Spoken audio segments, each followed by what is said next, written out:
I thought it would be interesting to look at horse and riding fashion through the ages.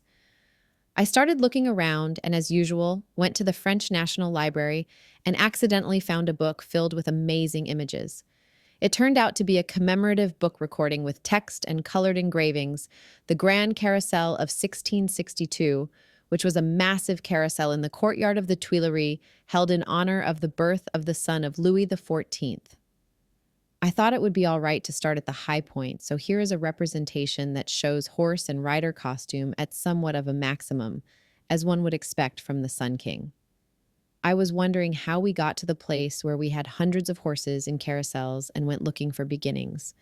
After some background, I'll show the illustrations from that book, which are superb and will be worth the wait. A brief history of carousels. According to ancient mythology, the first carousel was created by Circe, daughter of the sun, who established a circus and held races to honor her father.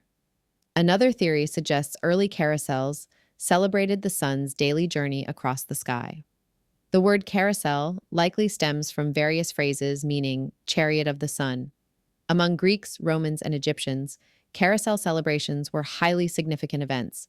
They served multiple purposes: spectacular entertainment for the public, skill demonstrations for mounted warriors, inspiration for poets, and creative opportunities for artists.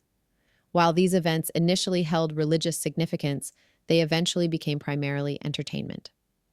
Originally, carousels were simple horse races with riders weaving and turning in different directions, leading to the term tournament. Riders used sticks as weapons while protecting themselves with shields. The Romans, like the Greeks with their Olympic Games, organized races and competitions that transformed warfare into entertainment while helping warriors develop their abilities. In Rome, the public gaming area was called the Circus, possibly named after Circea, who first taught equestrian games, or more likely from its circular shape. Rome's first circus, built along the Tiber River, could accommodate 15,000 people. It featured 3 open sides and a 4th section fenced off for horses and chariots with vendor stalls around the perimeter, similar to modern horse shows with booths or mobile tack shops and the like. Major cities throughout the empire had their own circus or amphitheater, with Constantinople's hippodrome, started by Emperor Severus and completed by Constantine, being among the most impressive. These early carousels began with combat with fists, or with spiked gloves, swords, clubs, javelins, and other similar weapons. It was possible to fight to the death.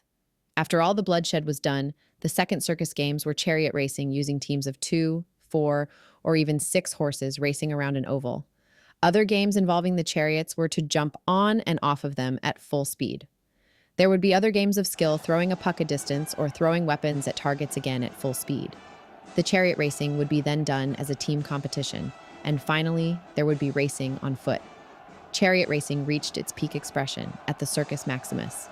The Circus Maximus, Rome's largest and oldest chariot racing stadium, enjoyed an incredibly long history. While its origins are shrouded in legend, it's generally accepted that it was in use for well over 1,000 years, from roughly the 6th century BC to the 6th century AD. By the 2nd century AD, it could hold an estimated 150,000 to 250,000 spectators, making it one of the largest public spaces in the ancient world. While gladiatorial combats were undeniably popular and drew huge crowds, chariot racing held a special place in Roman society. The sheer scale and excitement of the races, combined with the intense rivalries between chariot factions, teams, captivated the Roman public.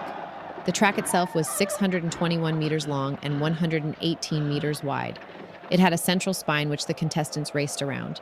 They often competed as teams on which fans would place bets. Its hoof-pounding thrills and spills made it a very popular sport. Racing chariots were as light as possible and extremely flimsy to increase speed. With no suspension, even a bump could throw a driver into the path of oncoming teams. Clogs were built into lattice floors to hold the driver's feet. Teams of 2, biga, 3, triga, and 4 quadriga horses were common, but teams as large as 6 were not unheard of. Though it was rare, 10-horse teams were known to take the field. While Greek drivers held the reins in their hands, Roman charioteers wrapped them around the waist. Unsurprisingly, any driver thrown out would be dragged to death or trampled unless able to cut himself free. Crashes were frequent and spectacular, often killing or maiming driver and horse alike. This would be followed by the naumachia, a kind of naval combat between several galleys or barges, which were maneuver as in a sea battle. A nearby river, such as the Tiber in Rome's case, would have channel to create a lake for this battle, which would be surrounded by buildings to serve as an amphitheater. As we'll see in the later tournaments, all of this would have been preceded by great parades of people and horses. They would carry images of gods, emperors, and illustrious men. There would be ladies in chariots preceded by musicians. The Roman motive of demonstrating power, glory, and martial skill were later adapted by other groups and nations whose power had been increased and sustained by arms. The Goths, Germans, the Franks, the Italians, and the Spaniards all had carousels, jousts, courses, and tournaments. Of course, they would all have a national flavor and custom. As time went on, customs changed as to the point and the purpose of these events, but all were based on mounted martial training and the spectacle of a parade. While the games that the Romans held were indeed martial and exciting, the big difference between them and the later tournaments was that the people participating were noble aristocrats. No Roman senator or emperor jumped down into the sand to fight. Throughout the Middle Ages, horsemanship had a character essentially military. In fact, the state of war is, in a way, the normal state, and it may be said of society at that time that everything was done there for war and by war. By the Middle Ages, honor, virtù, was the principal motive of chivalry. You had to prove your fitness for trust, bravery in conflict, wisdom in decision-making, so doing so made you honorable and possessing virtù. Such is the motto of the knight who takes an oath to be always courteous without villainy, debonair without folly, pitiful towards the suffering, willing to help the needy, ready and able to destroy thieves and murderers, to judge without love or hate. The nobility was completely devoted to the military state, so the highest virtue was deeds of arms, by battles of glory and honor. This is the foundation of these tournaments, jousts, and finally carousels. The knight took as his motto to develop strength, skill, and courage. Page, squire, knight, he learns to ride a horse, to handle a heavy lance.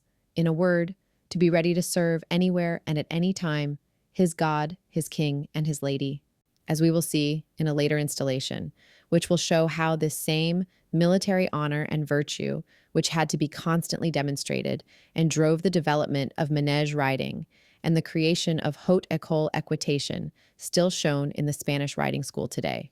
A slightly more modern take on the origin of the carousel goes like this. In the 12th century, there was an Arabian game involving horsemen tossing a perfumed ball to each other at full speed without dropping it.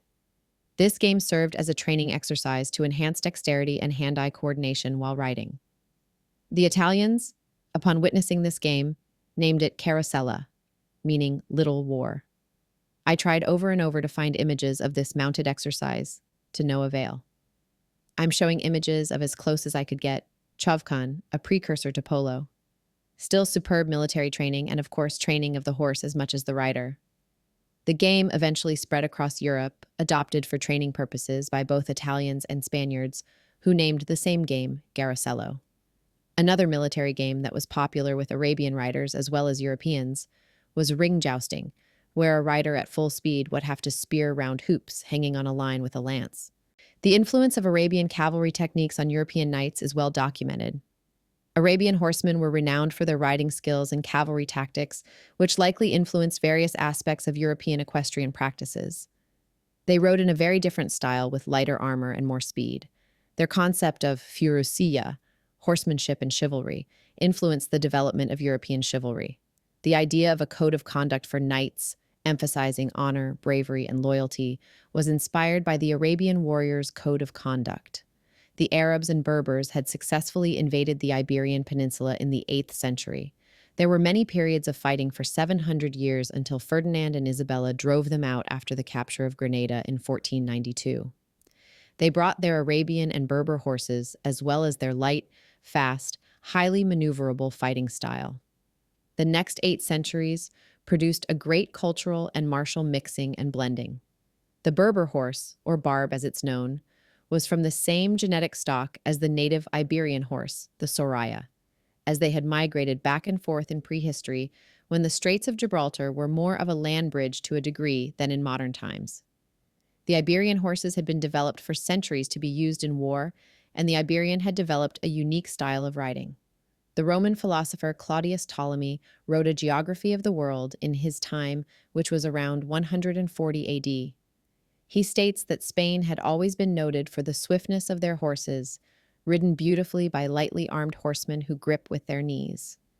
The centuries of fighting that resulted from the Muslim invasion of Iberia was known as the Reconquista, Christian reclamation of the Iberian Peninsula. This period had constant need for war horses and thereby developed breeding that was perfected in the Iberian breed after nearly a millennium of war put pressure on breeding programs to produce the finest fighting horses in the world. These horses ultimately became Andalusians, Lusitanos, Neapolitan, and Lepizan breeds, and others, including horses that found their way to the Americas on Spanish ships. Crusaders returning from the Middle East and their experience in Iberia brought the Carrousel game back to Europe, where it was adopted by French and Italian soldiers for training purposes. The French, known for their penchant for pageantry, adapted the game into a more elaborate and ceremonial event. This French version, called Le Carrousel, involved horsemen parading in a circular formation, showcasing their skills and the elegance of their horses. These games to increase martial skill on horseback merged with the concept stated earlier of honor and virtue.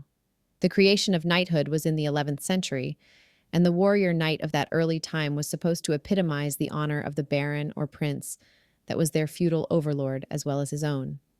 They had to have complete martial mastery on foot as well as mounted, and demonstrate fearlessness even to the point of being willing to die for whatever cause they were involved in.